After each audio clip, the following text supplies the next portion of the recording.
Nuestros hermanos, bueno estar acá de nuevo, trayendo el mensaje de la palabra. Bueno, hoy estamos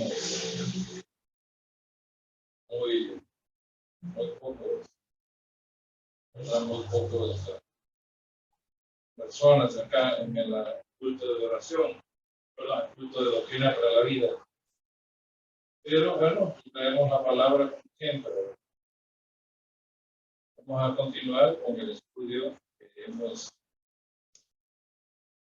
venido haciendo sobre el libro de Oseas, de los profetas menores. Vamos a continuar. Y siempre en el capítulo 2, la parte que responde, es el capítulo que está ahorita en estudio. Como bien sabemos, ¿verdad? La nación de Israel pues, se enfrenta a un problema serio debido a su infidelidad, debido al abandono del Señor, debido al abandono del pacto. La nación se había entregado a la idolatría y a pesar de que Dios envió profetas y cómo se llama para que lo hicieran volver, Dios sabía ya, o mejor dicho, como lo podemos ver acá, Dios ha determinado, ¿verdad?, un juicio sobre la nación en virtud de que ella, en vez de confiar en el Señor, había confiado en los baales o en los dioses. Y sobre todo se había entregado a la idolatría, al culto a los dioses. Se había entregado a la inmoralidad en todo aspecto, todo lo que trae en sí la adoración a los dioses falsos. Y también había entrado, por supuesto, se había vinculado, había hecho alianzas con aquellas naciones con las cuales Dios le dijo no lo hizo. Y por supuesto que esa alianza trajo consecuencias, ¿verdad? Porque, bueno, fueron alianzas de tipo, qué sé yo, económico, social, político. Pero no solamente esa alianza, pues, trajo algunos beneficios sociales, sino que también adoptaron las costumbres de esa nación pagana. En absoluto no creían en Dios, ¿verdad? Y ¿cómo se llama? Israel entró en ellos, ¿verdad? En una relación. Se puede decir que se formó una especie de sincretismo. O sea, que adoptaron, bueno, pues podemos decir, los aspectos de la religión de ellos, las incorporaron al culto que se le debe dar al Señor.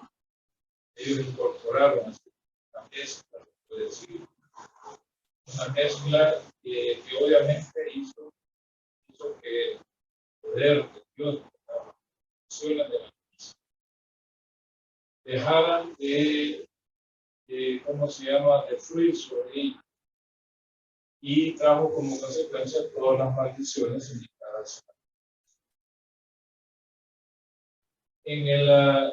Nos quedamos entonces nosotros, hermanos, en los versículos, bueno, en el culto anterior, estudiamos lo que es el versículo 8, que dice que ella no conocía o no entendía, ¿verdad?, que el Señor era el que le daba toda la provisión, ¿verdad?, toda la comida, toda la bebida, todo el vestido, ¿verdad?, era el Señor el que se lo daba.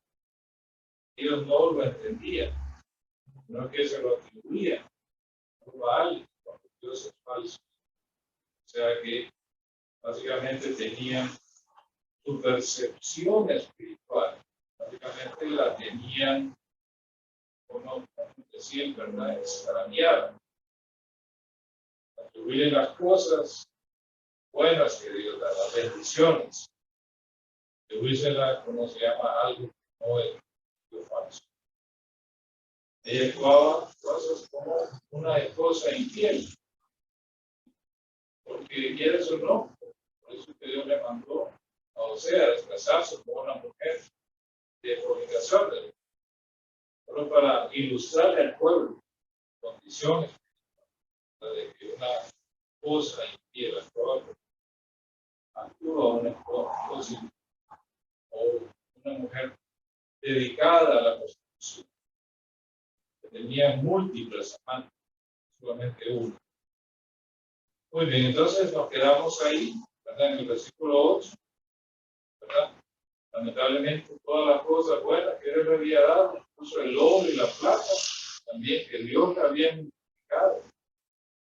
Ellos con esas cosas financiaban el culto, ¿verdad? Financiaban el culto a Baal, Dios falso. No solamente lo usaban para producir o para construir dioses o fabricar imágenes, sino también para financiarlo. Financiar, digamos, los altares, financiar los sacerdotes, las sacerdotisas que estaban en los lugares altos, bajo todo algo costoso, ¿verdad? Entonces, para eso estaban ¿cómo se llama? Toda la plata y el oro que el Señor les había dado. Entonces, el versículo 9 básicamente es el anuncio del juicio que iba a venir. El versículo 9 nos dice lo siguiente: por tanto, yo volveré y tomaré mi trigo a su tiempo y mi vino a su sazón, y quitaré mi lana y mi lino que había dado para cubrir su desnudez. Miren ustedes que ahí, este versículo básicamente es una descripción de los juicios que vendrán sobre Israel por quebrantar el pacto y entregarse a la idolatría. Este sería el juicio que llamaríamos nosotros de la escasez, pero sobre todo, no solamente de escasez, sino de la carencia de las cosas necesarias para la vida. O sea, un juicio serio el que va a venir sobre la nación. Y no solamente que iba a estar privada de las cosas necesarias para la vida, sino que también eso iba a tener un impacto entre las naciones con las cuales, o sea, iba a ser rechazada, repudiada por las naciones. ¿Cómo se llama? Porque por esa misma locura que había entrado. Entonces eso implicaba que esas naciones también las iban a rechazar. Es como lo que ocurre, no sé, hermanos, ustedes alguna vez han escuchado a personas, ¿verdad? Que después de tener una relación extramatrimonial, llega un momento, ¿verdad? Y ya rechazan a la persona con la cual tuvieron esa relación, ¿verdad? Y anhelan volver a su casa, restaurar su hogar. Entonces, eso, claro, sucede cuando ya las personas, si podemos decir, tienen que llevar dos vidas, no es lo mejor para la vida. Pues. Como decía un proverbio chino, es mejor dice, llevar una vida plena que dos medias vidas. Y algunos han reflexionado, ¿verdad? Bueno, yo he conocido a varios, terminan rechazando la persona con la cual tenían una relación extramatrimonial. Es exactamente lo que está pasando. El repudio, básicamente, hacia Israel. Eso es parte del juicio también. Por otro lado, también, bueno, digamos, la nación es rechazada por aquellos en los cuales había entrado en una relación, en un vínculo, pero ni el ruego a los ídolos en los que había confiado, como la nación era idólatra también, ¿verdad? Implica que su corazón estaba dispuesto para, o sea, que estaba considerando que los dioses eran poderosos, pero que eran falsos, pero ni el ruego para ellos, como que había contado, le iban a ayudar ante el inminente juicio que venía. Entonces, aquí se llama, aquí está un anuncio básicamente de eso que iba sobre la nación. Obviamente, tenemos que pensar, hermanos, que estos juicios tienen como propósito disciplinar al pueblo para llevarlo a un verdadero arrepentimiento. Un arrepentimiento genuino, ¿verdad? Que implicaría volver de nuevo a una relación de pacto. Cuando hablamos de relación de pacto, claro, pacto mosaico, porque ese es el pacto que tenían en ese entonces. Y a causa de su transgresión, podemos decir, habían ellos, ¿cómo se llama? Todas las maldiciones que habla el pacto van a venir sobre ellos.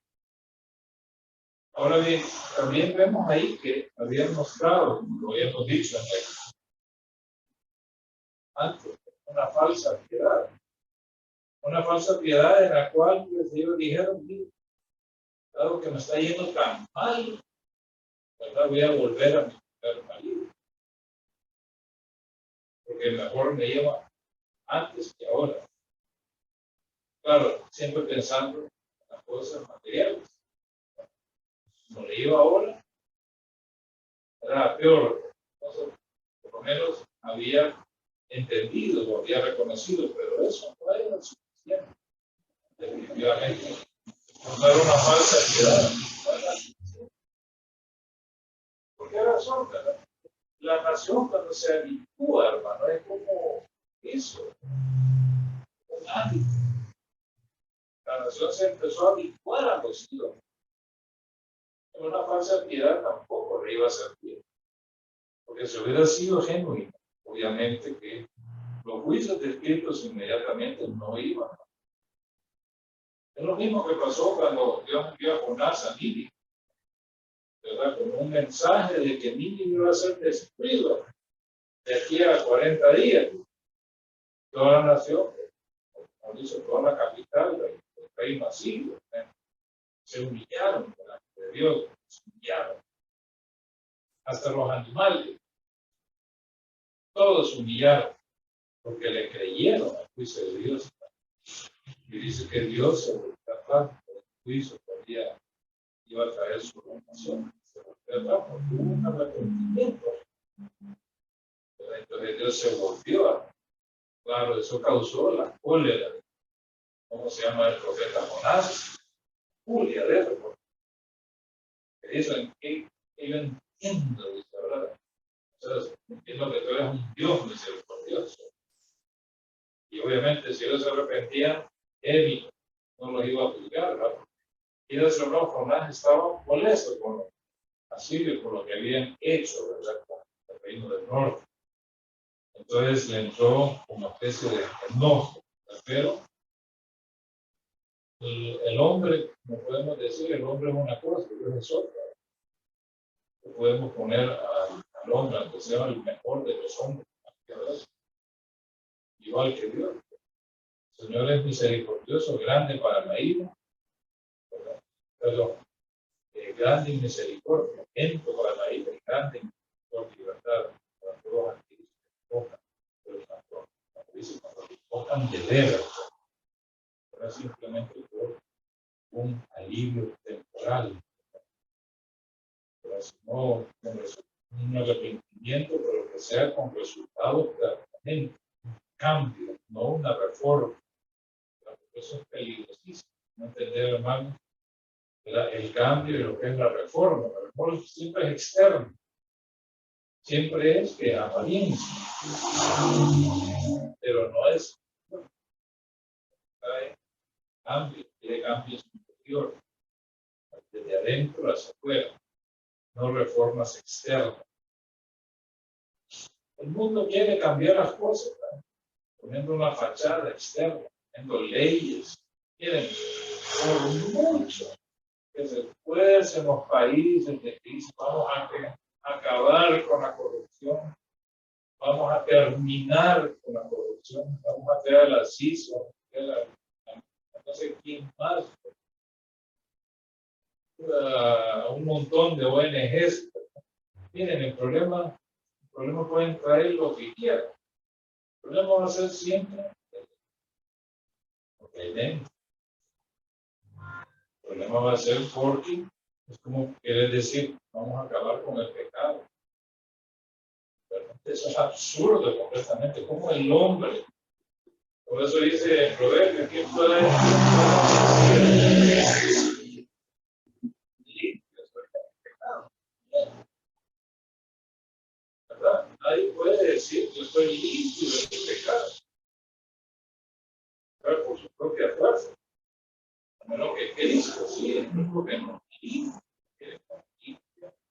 toda la luz. Por eso somos limpios nosotros, pero quiere decir que somos limpios. Vamos a limpiar nuestras maldades, jamás. Entonces, no se trata de reforma, por mucho que se esfuercen los seres humanos, ¿verdad? En, ¿cómo se llama? Tratar de corregir las cosas, no las van a lograr. Cada vez más hay deterioro. No le ponen énfasis acá al aspecto moral, problema grave, el aspecto moral. Y obviamente le han quitado a Dios todo, ¿sabes? Y todavía se proponen ir quitando a Dios, donde hay un indicio de que ayuda a Dios. Es como el problema de Europa.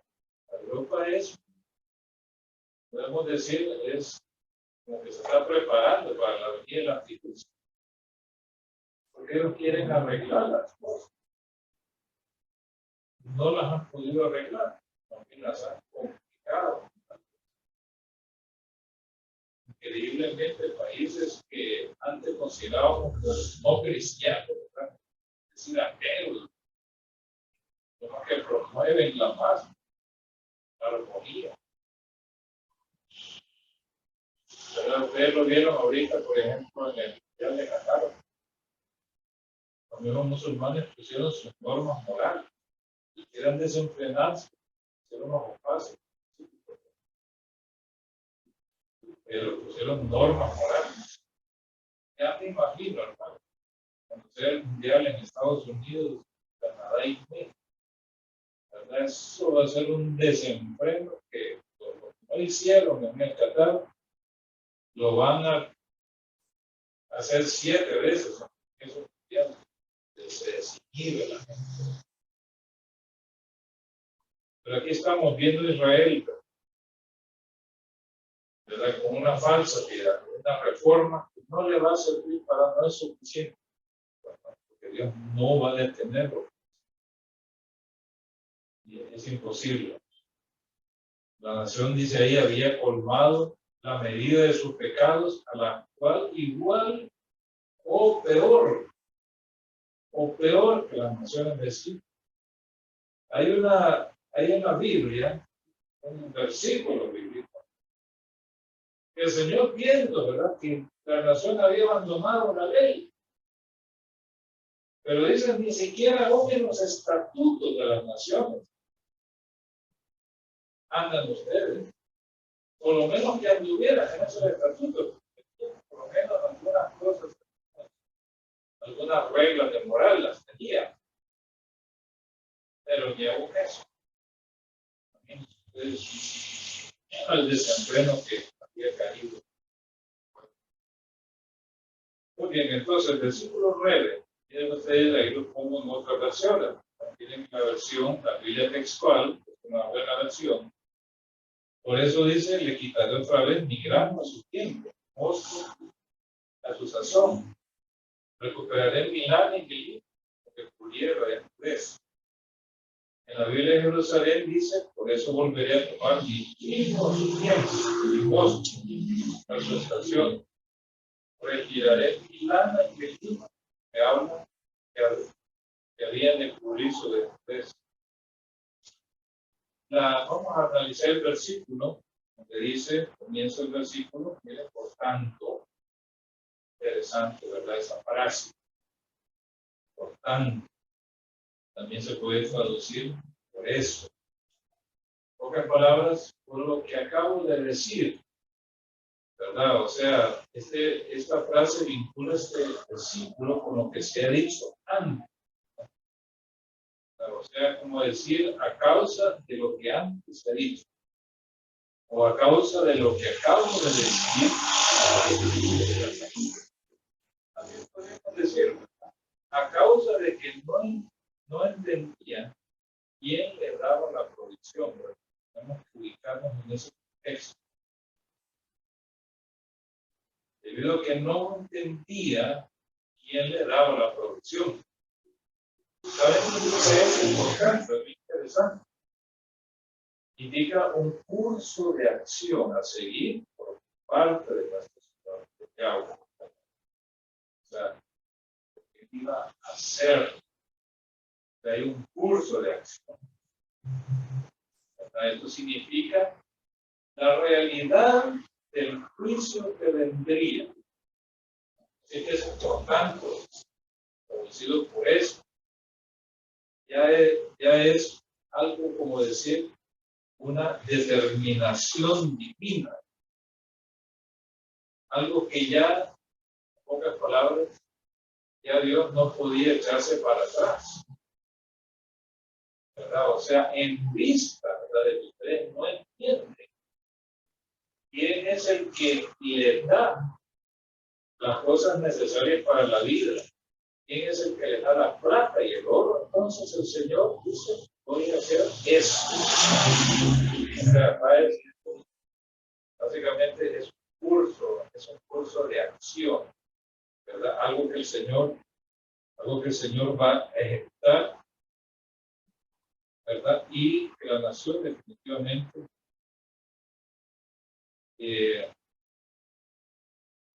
va a sufrir en breve. Recordemos que ellos fueron llevados cautivos, como va a ser en breve.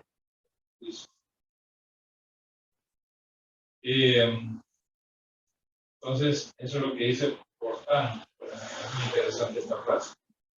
Después dice acá, yo volveré y tomaré mi trigo a su tiempo. Ahora, observen ustedes, hermanos, acá, que se repite mucho el adjetivo posesivo mi. ¿Saben qué indica eso? Bueno, se repite 4 veces. Cuando el Señor habla de, ¿cómo se llama? Mi trigo, mi vino, mi lana, mi lino. Ustedes un adjetivo posesivo que indica pertenencia. Esas cosas les pertenecen al Señor. ¿Verdad? Los productos mencionados para alimento, bebida y vestido le pertenecen a Yahweh y no a los Baal. Porque decían ellos, ¿verdad? Era que la lluvia se la daban a los Baal.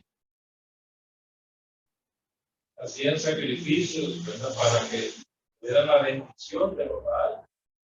Pero el Señor les aclara, no, eso es mío. ¿Verdad? Es mío. ¿Verdad? Y el Señor es quien se lo da a su pueblo.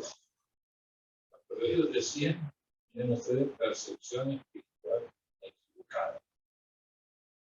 Son de los míos. Ya, ¿cómo se llama?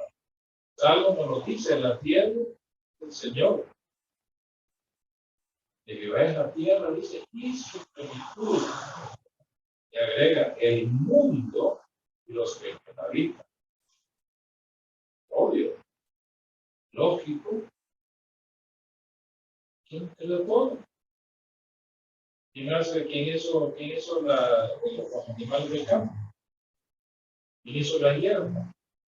Los árboles. Con los cuales se alimentaba de hierba. Toda la clase de carne. Con sus semillas, con sus frutos. Él, porque él las hizo, no las hizo. Entonces, por eso que ella pertenece, ¿verdad? Le pertenece completamente. Ahora miren ustedes que el primer juicio que vendría es sobre el alimento básico. el trigo, es decir, sobre la agricultura, aunque obviamente también el vino es parte de la agricultura, el lino también, parte de la agricultura, también, con excepción de la lana, ¿verdad? Que es el pelo de las ovejas, vamos a verlo ahí. Pero el vino vendría sobre el alimento básico, el trigo, ¿verdad? De esta planta venía la flor de harina, de la cual se producía el pan ordinario de los israelitas. Miren, quiero que busquen por favor Génesis 18:6. Génesis 18:6.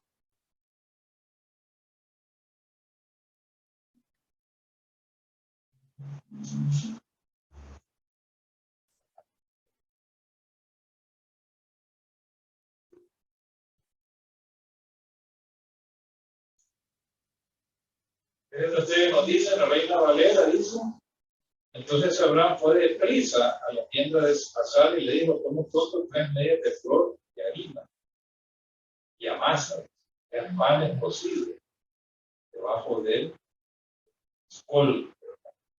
Después tenemos en Éxodo 29:2, vean ustedes, ahí también nos habla. Éxodo 29:2.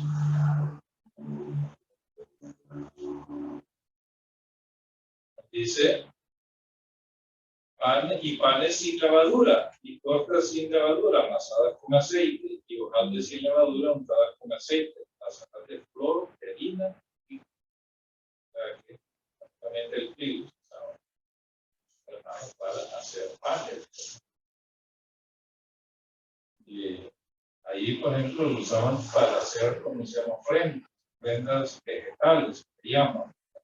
Entonces, aquí vemos que tenía varios usos. Entonces, era básicamente un producto, la dieta de ellos. Por ejemplo, también lo hacían grano tostado, en les servía de alimento. Miren ustedes lo que nos dice Levítico 3:14, ¿verdad?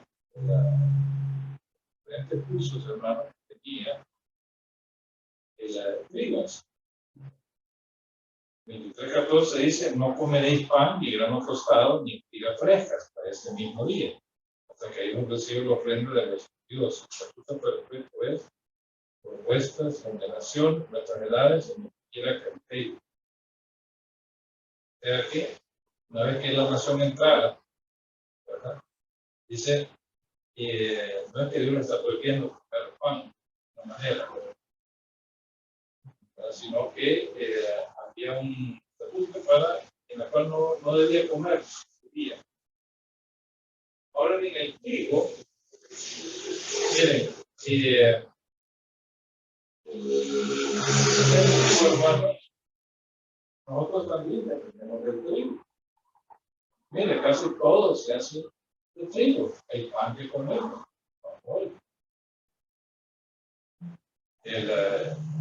El pan, ¿cómo se llama? El pan pirujo, que le llaman las semillas. Podemos hacer de trigo. O sea, no podemos vivir sin el trigo. Ellos también no podían vivir sin el trigo, porque el trigo se hace todos los panes, todos los carbohidratos que nosotros necesitamos para vivir también. No solamente necesitamos proteínas, y también, sino que necesitamos carbohidratos. Entonces, el Señor iba a traer juicio sobre el trigo, todo el cultivo, ¿verdad? También se consumían las espigas frescas, trituradas, también el trigo. O sea, recuerden ustedes que el trigo se podía comer así, triturado, se podía comer, o sea, tenía varios usos, pero era parte de la dieta alimenticia, la dieta básica del pueblo. Todo el trigo, dice que el Señor les había dado, se nos quitaría. Y específicamente en el tiempo de la cosecha, cuando se sentían seguros de recibirla.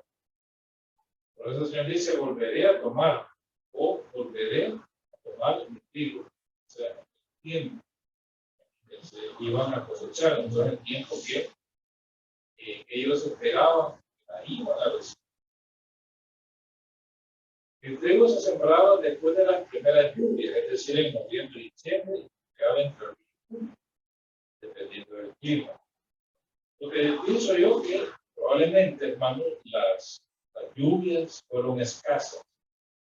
¿Y cómo se llama? Y el trigo no llegó tal vez a tener a florecer como debía ser, ¿no?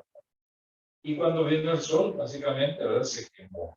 Así pasa también con el país. Ustedes han visto, ¿no? También cuando hay fuertes sequías se siembra, pero como no cae suficiente lluvia, no llega a crecer toda se queda pequeña y cuando viene el sol se quema, ¿verdad? Entonces, posiblemente eso pudo haber pasado.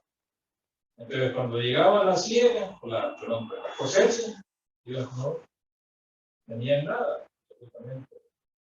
Todo estaba devastado, digamos, por la sequía. Entonces, definitivamente, también el Señor iba a traer juicio sobre el alimento básico. Iba a ser escaso, iba a haber escasez. Iba a faltarle. Después de eso, dice, vino se puede expresar de la siguiente manera: las uvas a su punto de madurez para producir vino. Miren ustedes que no es simplemente vino para beber. Nosotros consideramos, hermanos, el vino, ya sabemos,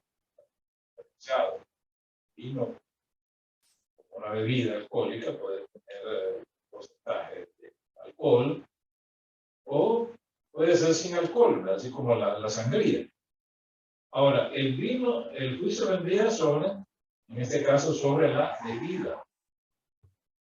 En aquellos tiempos, es cierto, tomaban agua, tomaban vino, ¿verdad?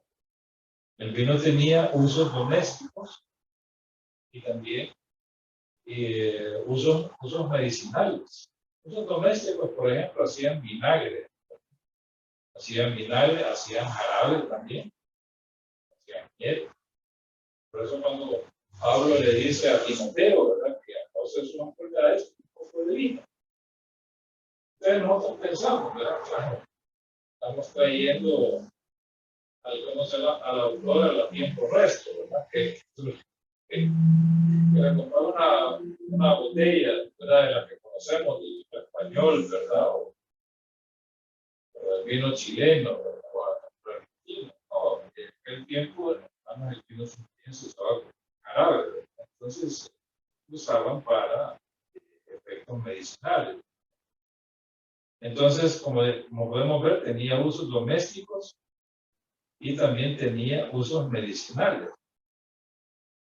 O sea que era una bebida importante en el cuadro básico.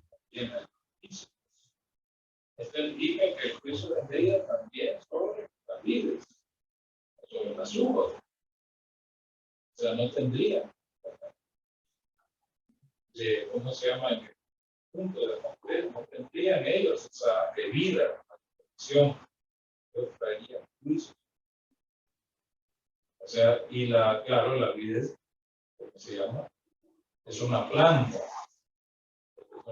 frutal. ¿Y cómo se llama? Y sobre ella vendría el juicio también, ¿verdad?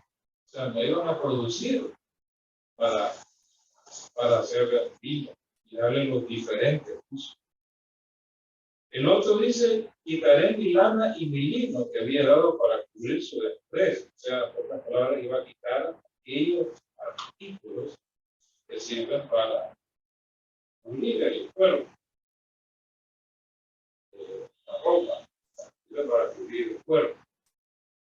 La lana es el pelo de las ovejas que se usa para hacer hilo. El hilo es una planta con la cual se hacen telas. Entonces, ambas cosas son necesarias para hacer la ropa. La nación sería despojada de estos árboles. Iba a quitar eso. Imagínate, la lana y el pico. Eso no quiere decir, ¿cómo se llama? Que la nación, bueno, que iban a andar desnudos. Pero no es eso. La idea es que no tendría suficiente amor para cubrirse. No tendrían como, digamos, nosotros, miren, nosotros decimos, bueno, eso es una murada. ¿Entienden? O sea, que ellos no iban a tener su. Obviamente la ropa se deteriora con el tiempo. O sea, básicamente la nación iba a quedar sumida a la pobreza. Casi podemos decir en la indigencia, a causa de su infidelidad. Ahora, vean ustedes, hermanos, comparen ustedes lo que la nación dijo, ¿verdad? En el versículo 5. Hagan una comparación.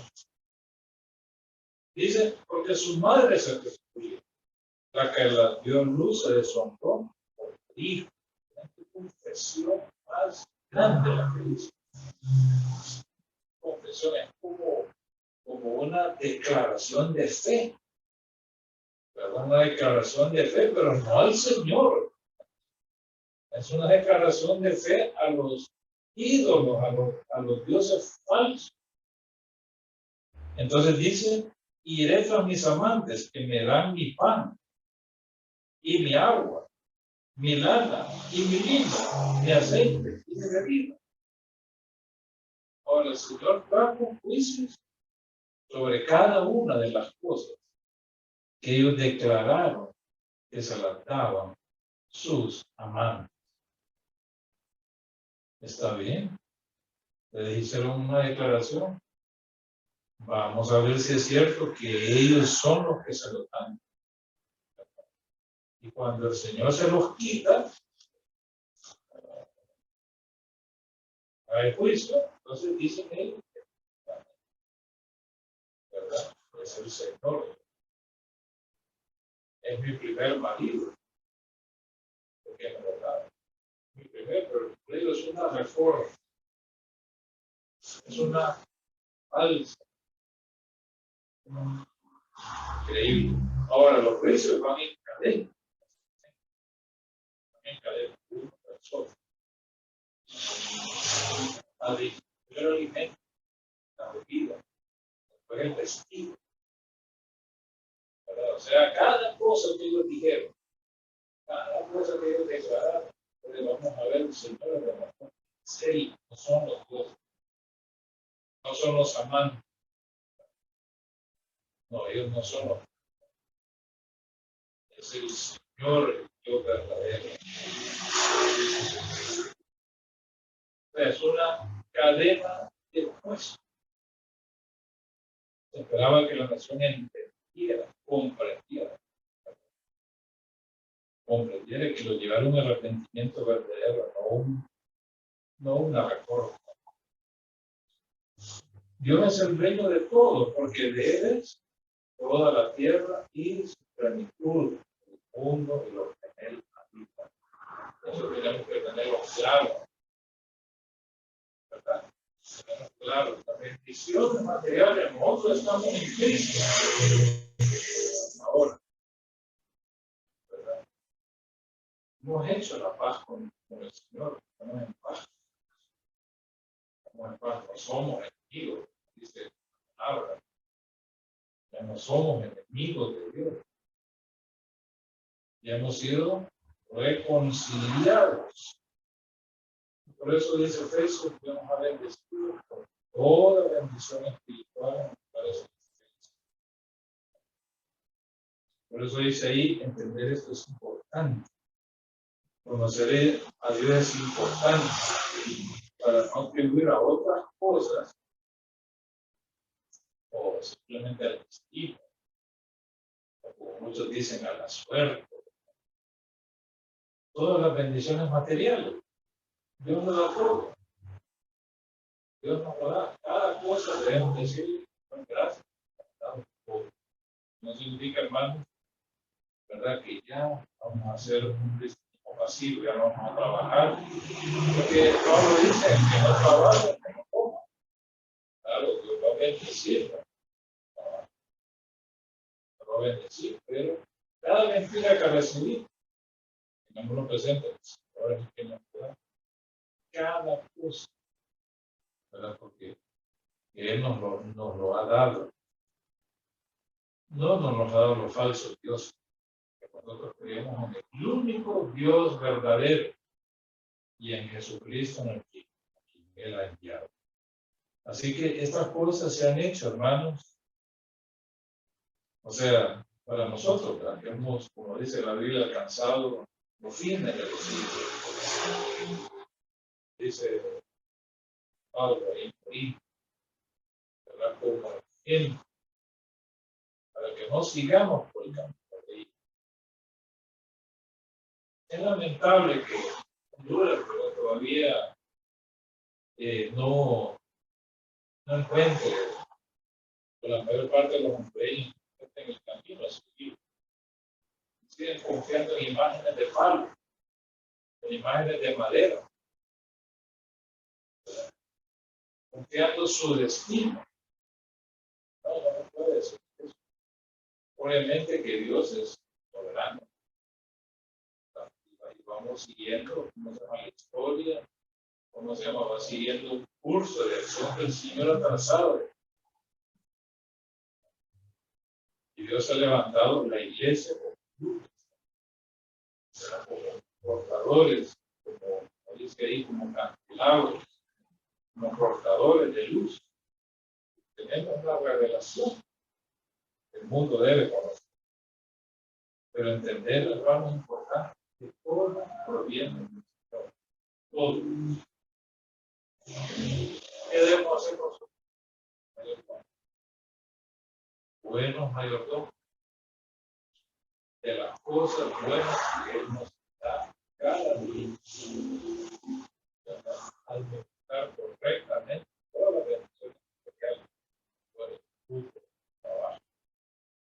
Administrarlo bien. Y como dice en Proverbios, encomiendas a Jehová tus obras.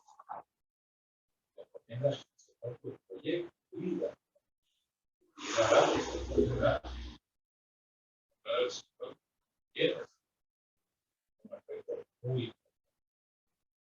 Muy bien, hermanos, ¿verdad? Nos quedamos acá y vamos a seguir el próximo jueves.